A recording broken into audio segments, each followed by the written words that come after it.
आगे देखिए, जिज्ञासु प्रबुद्ध सदा श्रद्धा में। जिज्ञासु भी है, प्रबुद्ध यानी बुद्धि से भी युक्त है, और एक श्रद्धा का भाव, आस्था का भाव भी इसके हृदय में है। इसको भी पंक्ति दे दो और वो सभी कुछ तभी सार्थक होगा।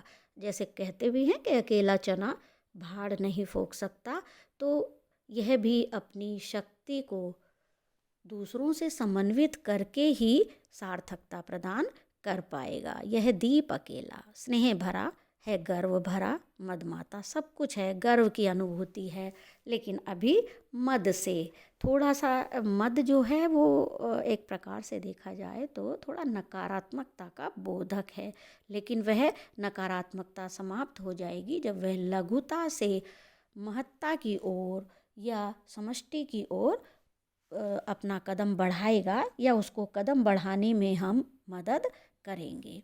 तो इस प्रकार से हम देख रहे हैं कि यह कविता अज्ञेय की, जो अज्ञेय जिन मनोविश्लेषणवादी और व्यक्तिवादी विचारधारा के कवि प्रमुख रूप से माने गए हैं।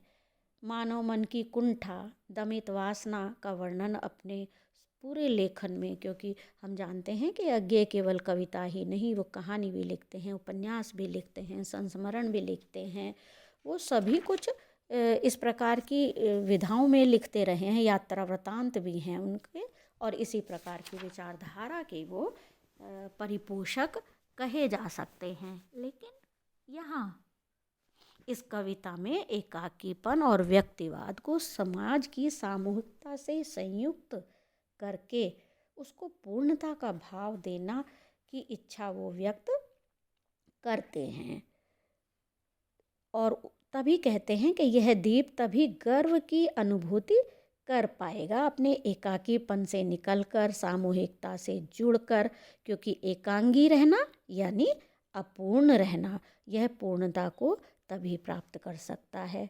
जैसे जन जन की आवाज़, एक व्यक्ति दूसरे से मिलता है, दूसरा तीसरे से मिलता है, समूह में परिवर्तित होते हैं, और तब वो किसी अपने अधिकार के लिए, समाज के भले के लिए जो आवाज़ उठाते हैं, जो समवेत होती है, तभी वह प्रभावी बन पाती है, सुनी भी जा सकती है, समझी भी जा सकती है, और परिवर्तन लाने में भी समर्थ हो सकती है।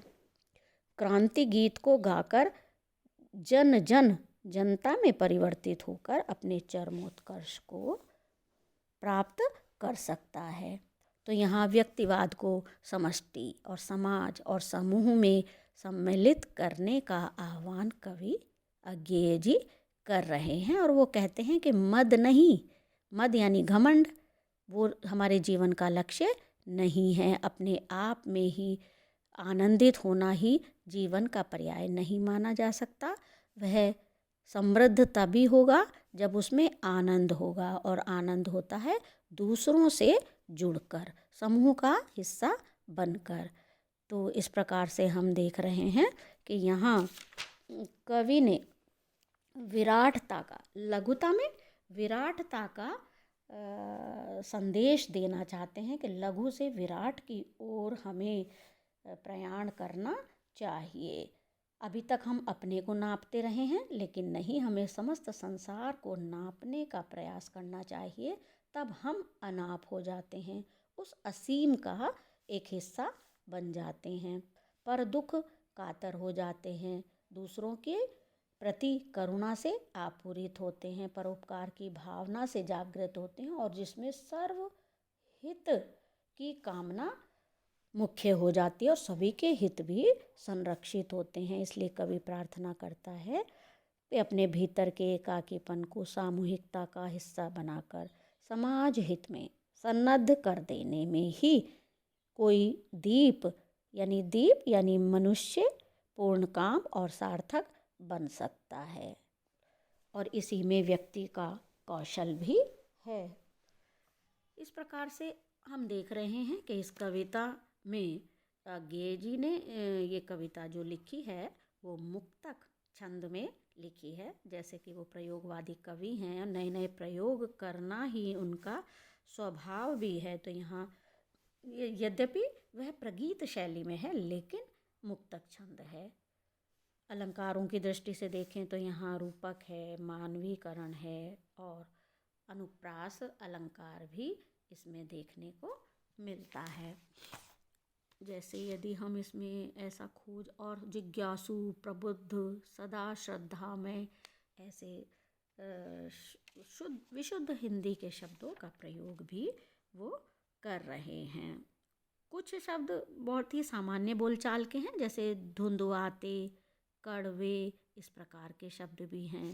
कामधेनु यानी जो हमारा जीवन है, मानव जाति का जो जीवन है उसे कामधेनु के समान बताया गया है। ये सामर्थ्य के ऊपर है कि हम उससे किस प्रकार से अमृत की प्राप्ति कर सकते हैं।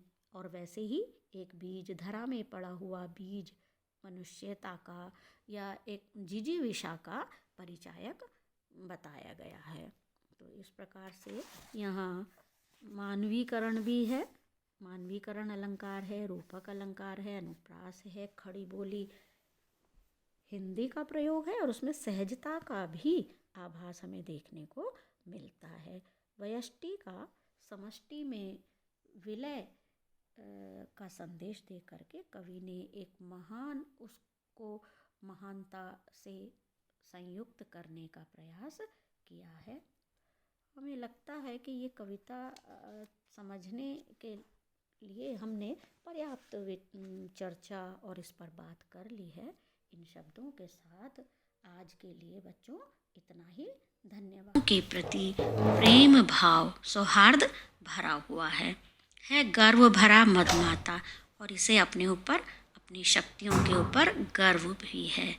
यह मद का भाव भी अपने भीतर रख रहा है, लेकिन हम इसे सार्थक तभी कर पाएंगे या यह भी अपने जीवन का श्रेष्ठतम तभी दे पाएगा जब हम इसे एक पंक्ति का हिस्सा बना दें। यानी दीपकों के साथ यदि हम रखते हैं तो ये एक पंक्ति का निर्माण कर पाएगा, और तब हम इसे दीपावली के नाम से भी जान सकते हैं। दीपावली यानी अंधकार को और अन्याय को, बहुत सारी चीज़ों का जो बोधक है अंधकार, बुराई के संदर्भ में, उन सबको दूर करने में यह अपनी भूमिका सामूहिकता से जुड़कर निभा पाएगा। संगठित होकर, सहयोग देकर यह उसका हिस्सा बनकर सार्थक हो पाएगा।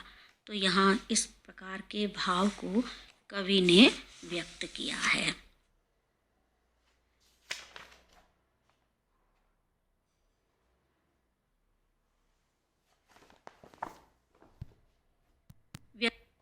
उससे भी यह मुक्त हो पाएगा।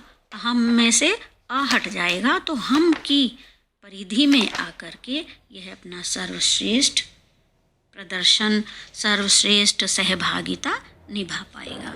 यह जन है गाता गीत, जिन्हें फिर कौन गाएगा। यह जन का भी प्रतीक है। जन जन जन मिलकर जब जनता बन जाते हैं तब उनकी आवाज़ में एक शक्ति का संचार होता है, विचार अपने आप में संपुष्ट होता है। तो अभी यह एकाकी है, इस कारण से वह जन है, लेकिन यह जन भी अपना कोई गीत गा कर अपनी बात को आगे बढ़ाता है, और जब वह जन जन से जुड़ जाता है तो वह आगे प्रसारित हो जाता है। पनडुब्बा ये मोती सच्चे फिर कौन कृति लाएगा।